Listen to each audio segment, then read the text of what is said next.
இந்த டீலிமிட்டேஷன், அதாவது தொகுதி மறுவரையறை அல்லது தொகுதி மறுசீரமைப்பு, எப்படி வேணாலும் சொல்லலாம். இந்த தொகுதி மறுவரையறை இன்னைக்கு வந்து மிகப்பெரிய பூகமமாக இந்தியா ஃபுல்லாகவும் ஒரு பேசு பொருளாக நடந்துக்கிட்டு இருக்கு. அது ஏன் அப்படின்னா, தொகுதி மறுசீரமைப்பினால் நம்ம தமிழ்நாட்டுக்கும் சரி தென்னிந்திய மாநிலங்கள் அனைத்துக்கும் சரி மிகப்பெரிய அநீதி இழைக்கப்படுது. அதனால தான் வந்து இதுக்கு இவ்வளோ பெரிய ஒரு எதிர்ப்பை காட்டிக்கிட்டு இருக்கிறாங்க. இதில் மிகப்பெரிய ஒரு சந்தோஷப்பட வேண்டிய விஷயம், ஆச்சரியப்பட வேண்டிய ஒரு செய்தி என்னென்னா, நமது ஆந்திர முதலமைச்சர் சந்திரபாபு நாயுடு அவர்களே இதற்கு ஒப்புக்கொண்டுள்ளார். ஏனென்றால் இது அனைவருக்கும் தெரியும், அனைவரும் இதை பற்றி புரிந்து வைத்திருக்கின்றார்கள். இதில் என்ன பிரச்சனை, சரி புரிஞ்சு வச்சுருக்காங்க, அப்போ அவங்கெல்லாம் ஏன் இதில் வந்து முன்னாடியே ஒரு முயற்சி எடுக்கலை அல்லது இதை பற்றி எதிர்த்து பேசலை அப்படின்னா, அதாவது பூனைக்கு மணி கட்டுறது யார், இதுதான் பிரச்சனையே. ஒவ்வொருத்தரும் அவருடைய மனசில் இதை நினச்சிக்கிட்டே இருந்தாங்க, இதுக்கு என்னடா பண்ணுறது, இதுக்கு எப்படி எதிர்ப்பு காட்டலாம் என்று அவர்கள் மனதிலே தோன்றி கொண்டிருந்ததை நமது முதலமைச்சர் அவர்கள் மிக சிறப்பாக மிக தெளிவாக அதற்கு குரல் கொடுத்ததோடு மட்டுமில்லாமல், எதிர்ப்பு குரல் கொடுத்ததோடு மட்டுமல்லாமல், இப்போ வந்து அந்த பூனைக்கு மணியை கட்டி விட்டுருக்காரு. இந்த பூனை அடிக்கின்ற மணி சுத்தமானது நமது பிஜேபி நிர்வாகத்தை ஆட்டி படைத்து கொண்டிருக்கின்றது. அவங்களுக்கு என்ன பண்ணுறதுன்னு தெரியல. அவங்க இவ்வளவு எதிர்ப்பு தென் மாநிலங்களிலிருந்து கிளம்பும் அப்படிங்கிறத அவங்க நினச்சே பார்க்கல.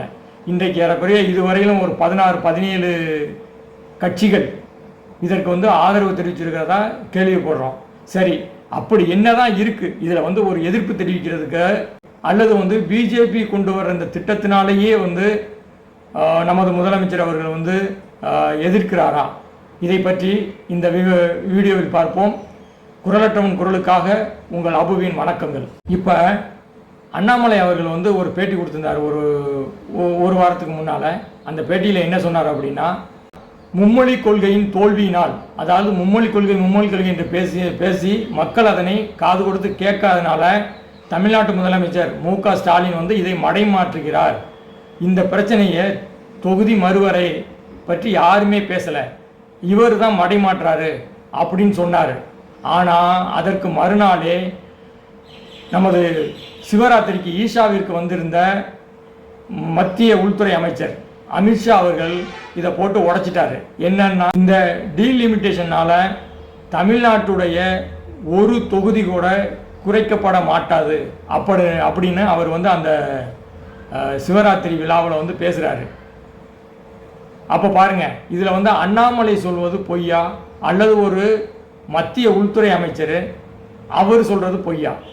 ஆக இந்த பேச்சு ஏற்கனவே, இதனுடைய செயல்பாடுகள் திட்டங்கள் ஏற்கனவே மத்திய அரசில் போய்கிட்டு இருக்கு. அதை கேள்விப்பட்ட நமது முதலமைச்சர் தான் வந்து அதற்கு இந்த ஸ்டெப்புகளை எடுத்துக்கிட்டு இருக்காரு. ஆனால் அதை மடைமாற்றுவதற்காக அண்ணாமலை அவர்கள் எப்பொழுதுமே இப்படித்தான் போகிற போக்கில் அடித்து விட்டு போகிறது. அதே காரியத்தை இப்போவும் செய்ய பார்த்தாரு. பட் அது என்னன்னா, அவருடைய கட்சியிலிருந்தே ஒரு மத்திய புள்ளியிலிருந்தே சென்ட்ரல் கவர்மெண்டோடைய ஒரு முக்கியமான பிரமுகர்கிட்ட இருந்தே அந்த வார்த்தைகள் வெளிப்படுது. அப்படின்னா இதுக்குள்ளே எவ்வளோ ஒரு பித்தலாட்டங்கள் இருக்கின்றதுன்னு நம்ம பார்ப்போம். சரி, ரைட்டு. இப்போ தொகுதி மறுவரை இதனால் என்ன பாதிப்பு, அதாவது நம்மளுடைய பிரதிநிதித்துவம், சரிங்களா, ரெப்ரசன்டேஷன். எப்போதுமே ஒரு இடத்துல நமக்கு அதிகப்படியான எண்ணிக்கையிலான ஆட்கள் இருந்தால் மட்டும்தான், அதாவது எம்எல்ஏவில் எடுத்துக்கலாம், சட்டசபையில் எடுத்துக்கிட்டால் அதிகப்படியான எம்எல்ஏக்கள் இருந்தால் தான் அவங்க கொண்டு வருகின்ற நடவடிக்கைகள் வெற்றி பெறும், அல்லது எதிர்ப்புகள் வெற்றி பெறும், அல்லது ஒரு சட்டங்கள் வெற்றி பெறும். அதே போல் பாராளுமன்றத்தில் நமக்கு அதிகப்படியான எம்பிக்கள் இருந்தால் மட்டுமே நாம் சொல்கிறது அங்கே எடுபடும், இல்லைன்னா எடுபடாது. செவிடன் காதில் ஊறுற சங்கு மாதிரி தான். இப்போ நம்ம ஏறக்குறைய 39 எம்பிக்களை வைத்திருந்தாலும் 7.20% நம்மிடம் எம்பிக்கள் இருந்தாலும் இப்போவுமே அந்த குரல் வந்து சரியாக எடுபட மாட்டேங்குது, நம்ம பேசுகிறத ஏற்றுக்க மாட்டேங்கிறாங்க. அதற்கு மிகப்பெரிய உதாரணம் ராசா அவர்கள் அங்கே பாராளுமன்றத்தில் பேசுகிறாரு. அப்போ பேசிக்கிட்டு இருக்கும்போது ஒரு பிஜேபி எம்பி, பெண் எம்பி சொல்கிறாங்க, அதிகமாக பேசுனீங்கன்னா உங்கள் வீட்டுக்கு இடி அனுப்பிடுவோம். அப்போ பாருங்கள், இடியை நாம் என்ன நினச்சிக்கிட்டு இருக்கோம், அது ஒரு குற்றங்களை கண்டுபிடிக்கிற, ஊழல்களை கண்டுபிடிக்கிற ஒரு அமைப்பு அப்படின்னு நினச்சிக்கிட்டு இருக்கோம். ஆனால் அவங்க இந்த மாதிரி அதிகம் பேசினாவே உங்கள் வீட்டுக்கு இடி அனுப்பணும்னு ஒரு பயங்காட்டுற அமைப்பாக பிஜேபி இதை சொல்லுது. நான் சொல்லலை, பிஜேபி எம்பிக்களோ மத்திய உள்துறை அமைச்சரோ அந்த சபையில் இருந்த யாருமே அவரை அடக்கவும் இல்லை, அவரை கண்டிக்கவும் இல்லை, இதற்கு எதிர்ப்பு தெரிவிக்கவும் இல்லை. அப்படின்னா அவங்க மனசு எல்லாருடைய மனதிலும் அதான் ஓடிக்கொண்டிருக்கின்றது. யாரை வேண்டுமானாலும் நாம் இடியை அனுப்பி அவர்களை பயம் காட்ட முடியும் அப்படிங்கிற ஒரு திட்டம் அவங்கள்ட்ட ரொம்ப தெளிவாக இருக்குது. சரிங்களா? சரி, இப்போ நம்மளுடைய பிரதிநிதித்துவத்தை 2 விதமாக கம்மி பண்ணலாம். ஒன்று, நம்மளுடைய மத்திய உள்துறை அமைச்சர் சொன்னது போல பாராளுமன்ற உறுப்பினர் எண்ணிக்கையை அப்படியே வைத்துக்கொண்டு மக்கள் தொகையின் அடிப்படையில் ஏற்கனவே புதிய பாராளுமன்ற கட்டிடத்தில் 848 இருக்கைகள் போடப்பட்டு விட்டன. இதில் மக்கள் தொகை கணக்கெடுப்பின் பிரகாரம் நமது தொகுதிகளை அப்படியே வைத்துக்கொண்டு மற்ற வட மாநிலங்களின் தொகுதிகளை அதிகப்படுத்துவது. அப்படி பார்த்தீங்கன்னா 848ல் நம்மளோட 39 தொகுதியை கணக்கு போட்டிங்கன்னா வெறும் நமக்கு 4.6% மட்டுமே வரும். அப்போ எவ்வளவு நம்மளுடைய பிரதிநிதித்துவம் அங்கே குறையுதுன்னு பாருங்கள். அல்லது நமக்கு இதே 543 தொகுதிகளை மட்டுமே வைத்துக்கொண்டு மக்கள் தொகை பிரகாரம் கணக்கிட்டால் நமக்கு வெறும் 31 தொகுதி மட்டுமே வரும். 9 தொகுதியை குறைக்கப்படும். மற்ற மத்திய பிரதேசம், பீகார், உத்தரப்பிரதேசம் இந்த மாதிரி மாநிலங்களுடைய தொகுதிகள் அதிகமாகும். சரிங்களா? இதுக்கு நான் ஒரு சின்ன எடுத்துக்காட்டு மட்டும் சொல்கிறேன். இப்போ அந்த தொகுதிகளை அப்படியே வைத்துக்கொண்டு 543 தொகுதிகளையும் அப்படியே வைத்துக்கொண்டு மக்கள் தொகை கணக்கு பிரகாரம் கணக்கிட்டால் என்ன நடக்கும் அப்படின்னா, ஆந்திராவில் இப்போ உள்ளது 42 தொகுதிகள், அது 34ஆக மாறும். இது தென் மாநிலம். கர்நாடகா 28 இப்போ இருக்குது, அது 26ஆக குறையும். கேரளா 20லேருந்து 12ஆக குறையும். தமிழ்நாடு 39லேருந்து 31ஆக குறையும். சரி, வட மாநிலம் எடுத்துக்காட்டுக்கு ஒரு முக்கியமான ஒரு 4 இதை பார்ப்போம். யூபி இப்பொழுது 80 தொகுதி இருக்குது, அது 91ஆக மாறும். பீகார் 40லேருந்து 50ஆக மாறும். ராஜஸ்தான் 25லேருந்து 31ஆக மாறும். மத்திய பிரதேசம் 29லேருந்து 31ஆக மாறும். இதுபோல் கணக்கிட்டால் நமக்கு 5.71% இந்த பிரகாரம் நமக்கு கிடைக்கும். 5.71% மட்டும்தான் நம்மளுடைய பிரதிநிதித்துவம் அங்கே இருக்கும். அல்லது பாராளுமன்றத்தில் போடப்பட்டிருக்கின்ற இருக்கைகள் பிரகாரம் மக்கள் தொகை கணக்கு பிரகாரம் அதிகப்படுத்த வேண்டும் என்றால் நமக்கு என்ன ஆகும்? 39லேருந்து 41, 2 தொகுதிகள் மட்டுமே அதிகப்படுத்தப்படும். அதே போல் யூபி எடுத்துக்கிட்டிங்கன்னா 80 தொகுதியிலிருந்து 143 தொகுதிகளாக மாறும். பீகார் 40லேருந்து 79 தொகுதிகளாக மாறும். ராஜஸ்தான் 25லேருந்து 50 தொகுதியாக மாறும். மத்திய பிரதேசம் 29லேருந்து 52 தொகுதியாக மாறும். சரி, இதில் என்னடா சிக்கல், என்ன கணக்கு அப்படின்னு பார்த்தா, ஒன்று தென் மாநிலங்களுடைய பிரதிநிதித்துவத்தை குறைப்பது. அடுத்தது பிஜேபிக்கு மிகப்பெரிய தலைவலியாக இருப்பது நமது தென் மாநிலங்கள். கர்நாடகா, ஆந்திரா, தெலுங்கானா, கேரளா, தமிழ்நாடு. இவங்களுடைய ஆதரவு நமக்கும் கிடைப்பதில்லை. கிடைத்தாலும் அது கடைசி வரையிலும் நிலைப்பதில்லை. கர்நாடகாவில் அப்படி தான் ஒரு எலெக்ஷனில் அவங்களுக்கு ஆதரவு கொடுத்தாங்க, அவங்களுடைய அலையன்ஸோட வெற்றி பெற்று ஆட்சி அமைச்சாங்க. திருப்பி பார்த்தீங்கன்னா இந்த தடவை அப்படியே தலைகளாக மாறி போச்சு. தமிழ்நாட்டில் அதுக்கான வாய்ப்பே கிடையாது. ஒரு தொகுதியில் கூட அவங்க ஜெயிக்கலை. கேரளாவில் இப்போ தான் ஒரே ஒரு தொகுதியில் ஒரு எம்பி அங்கே போயிருக்காரு. இப்போ ஆந்திராவில் தெலுங்கானா எந்த சப்போர்ட்டும் கிடையாது. ஒரு டெபாசிட் கூட வாங்க முடியவில்லை அப்படிங்கிறத நிதர்சனமான உண்மை. இதற்கு என்ன பண்ணுறது அப்படின்னு அவங்க டெல்லியிலையும் சரி, நாக்பூர் பார்ட்டிகளும் சரி யோசித்ததின் விளைவுகள் தான் இது.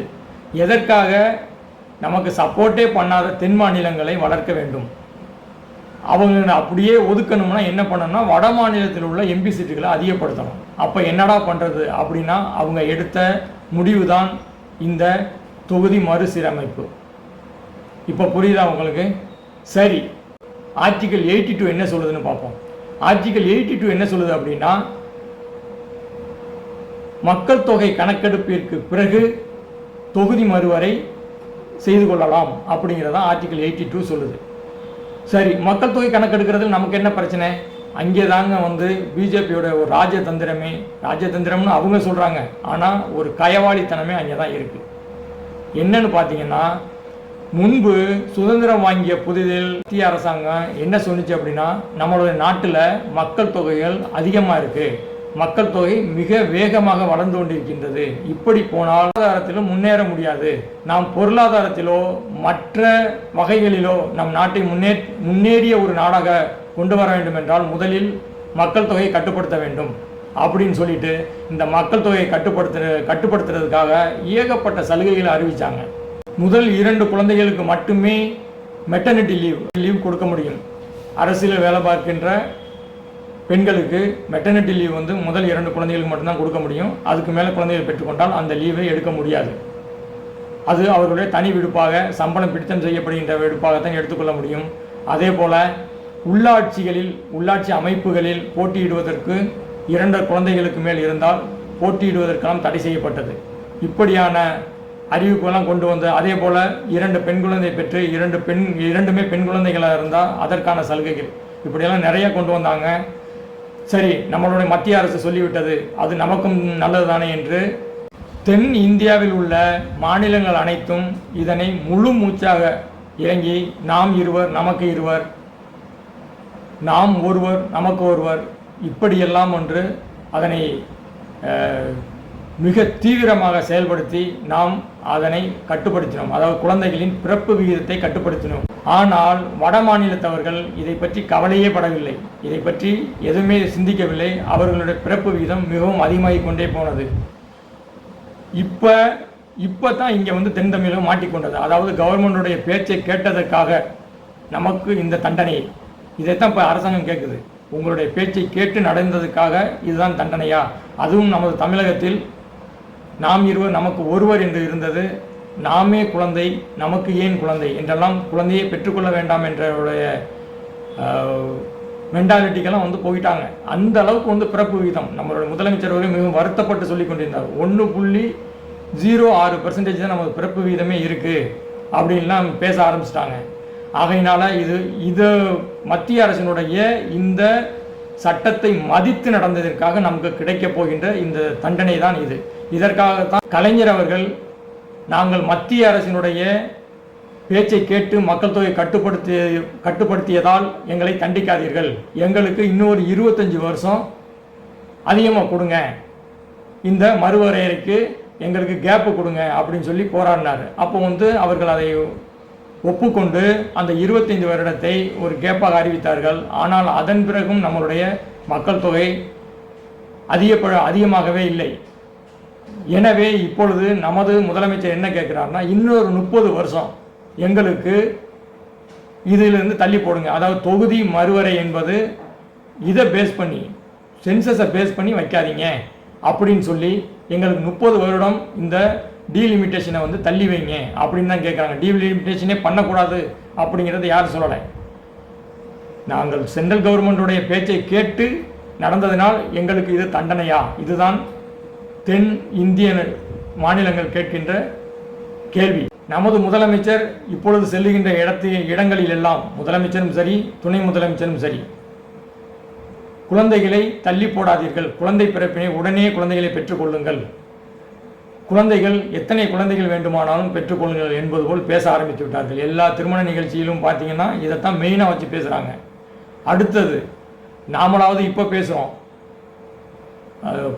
ஆந்திர முதலமைச்சர் சந்திரபாபு நாயுடு அவர்கள் 2024, எனக்கு என்னுடைய ஞாபகம் சரியாக இருந்தால் அக்டோபர் அல்லது நவம்பர் நினைக்கிறேன், அவர் அப்பொழுதே பேச ஆரம்பித்து விட்டார்.